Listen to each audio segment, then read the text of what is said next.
Good morning students. आज मैं आप लोगों को आपके 10th चैप्टर का एक्सरसाइज कराने जा रही हूँ। जीवन नहीं मरा करता है का 10th चैप्टर है, आप लोग का उसका एक्सरसाइज कराने जा रही हूँ। उसका फर्स्ट क्वेश्चन है बच्चों, कवि ने आशावान तथा सकारात्मक सोच अपनाने के लिए क्या क्या उदाहरण दिए हैं। तो इसका आंसर है, कवि ने आशावान तथा सकारात्मक सोच अपनाने के लिए बहुत से उदाहरण दिए हैं। जिस प्रकार कुछ दियों के बुझ जाने से अंधेरा नहीं होता है, अंधेरा नहीं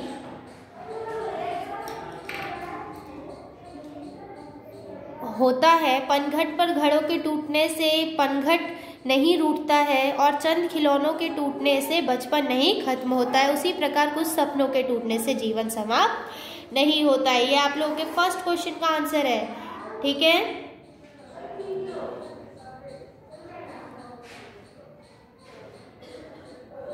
उसके बाद है क्वेश्चन नंबर 2। आप लोगों को नहीं करना है बच्चों क्वेश्चन नंबर 2। क्वेश्चन नंबर 3 में ये 4 पंक्तियां दी हुई है, इसके आप लोगों को ससंदर्भ व्याख्या करनी है। तो संदर्भ सब क्वेश्चन का सारी पंक्तियों का एक ही होगा। संदर्भ क्या होता है? यह पंक्ति हमारी पाठ्य पुस्तक में संकलित कविता जीवन नहीं मरा करता है से लिया गया है। इसके कवि श्री गोपाल दास नीरज है। ये संदर्भ आप लोग को चारों पंक्तियों में सेम ही करना है, ठीक है। उसकी व्याख्या है पहले पंक्ति की, क्या सपना क्या है, नयन सेज पर सोया हुआ आग का पानी। कवि इस पंक्ति द्वारा यह समझाने का प्रयास कर रहे हैं कि सपना जो है वो पलकों पर आंसू के बूंद के समान है। फिर ख वाला है आप लोगों का, रूठे दिवस मनाने वालों और फट्टी कमीज सिलाने वालों। इसका संदर्भ भी सेम होगा, यही संदर्भ आप लोगों को इसमें भी नोट करना है और फिर इसकी व्याख्या करनी है। इस पंक्ति द्वारा कवि यह समझाने का प्रयास कर रहे हैं कि जिस प्रकार मनुष्य अपने खराब दिन को अच्छे दिन में परिवर्तित करते हैं, अपने वस्त्र को सिलकर और साफ वस्त्र पहनते हैं, उसी प्रकार मनुष्य को अपने सपनों को भी संवारना चाहिए। उसके बाद है क्वेश्चन नंबर ग, कितनी बार गगरिया फूटी फिर भी पनघट पर सिकन नहीं आई। तो उसकी भी संदर्भ सेम होगा, वही संदर्भ आप लोगों को यहाँ पे भी नोट करना है, फिर व्याख्या करनी है। पनघट पानी वह स्थान, पनघट यानी वह स्थान जहाँ लोग पानी भरने आते हैं। लोगों का पानी भरते समय जाने कितने घड़े टूट जाते हैं, जाने फिर भी पनघट पर चिंता की एक सिकन नहीं आती।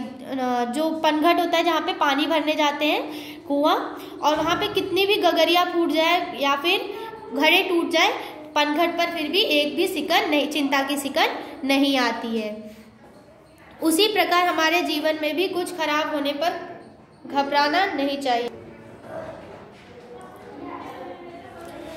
उसके बाद है घ नंबर का, लूट लिया माली ने उपवन को, लूटी ना लेकिन गंध की फूल, ठीक है, फूल गंध की। तो इसका संदर्भ भी वही होगा और व्याख्या होगा, कवि इस पंक्ति द्वारा यह समझाने का प्रयास कर रहे हैं कि जिस प्रकार माली उपवन से सभी फूल तोड़ लेता है फिर भी उपवन में सुगंध कम नहीं होती है, उसी प्रकार मनुष्य को भी अपने सपनों के टूटने पर कभी भी निराश नहीं होना चाहिए, क्योंकि जीवन में एक सपने के टूटने से जीवन खत्म नहीं होता है, ठीक है।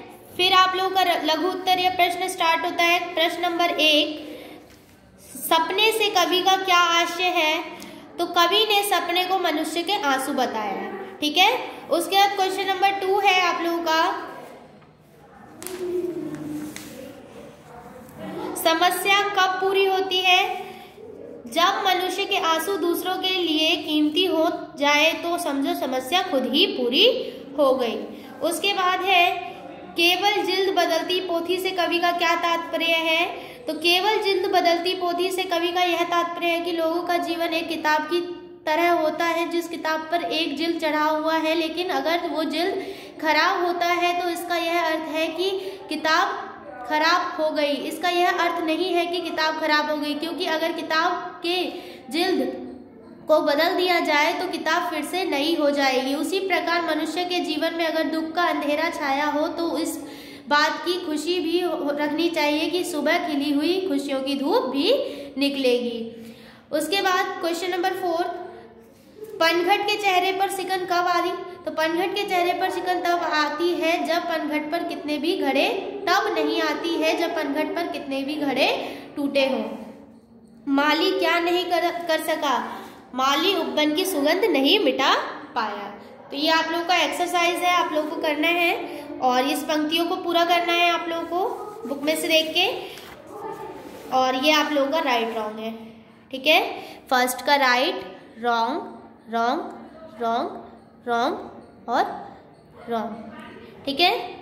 तो ये आप लोगों को अच्छे से कॉपी में कर लेना है। आप लोगों का यहाँ पर सिलेबस कंप्लीट होता है। आप लोग एग्जाम की तैयारी करेंगे, लर्न करेंगे। Okay, thank you.